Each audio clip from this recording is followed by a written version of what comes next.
જય દ્વારકાધીશ મિત્રો. આપણા દ્વારકાધીશ છે ને બહુ મોટા દિલવાળા છે. તમે એની પાસે જે પણ માંગશો ને એ હસતા મોઢે આપી દેશે. તમે એની પાસે એક ગાડી માંગશો તો એ તમને બે આપી દેશે.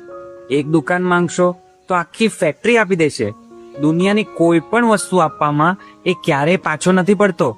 અરે ભાઈ, એ રાજાધિરાજ છે. પણ એક બાબતમાં મારો ઠાકર બહુ કંજૂસ છે, અત્યંત કંજૂસ છે સાહેબ. તમે ગમે એટલું માંગો ને તો એ જલ્દી નથી આપતો. શું ખબર છે? પોતાનું નામ. હા સાહેબ, એ પોતાનું નામ બધાને નથી આપતો. કોઈક પોતાના એકદમ ખાસ વ્યક્તિ પર જ જ્યારે એની અસીમ કૃપા હોય ને ત્યારે જ એ પોતાના નામની ભેટ આપે છે. જો એણે તમને પોતાનું નામ લેવાની છૂટ આપી દીધી છે તો એનો સીધો અર્થ એ છે કે હવે એ તમને પોતાની જાત સોંપવા માંગે છે. એટલે જ એણે તમને આ નામ આપ્યું છે. આ એક બહુ મોટું સંકેત છે.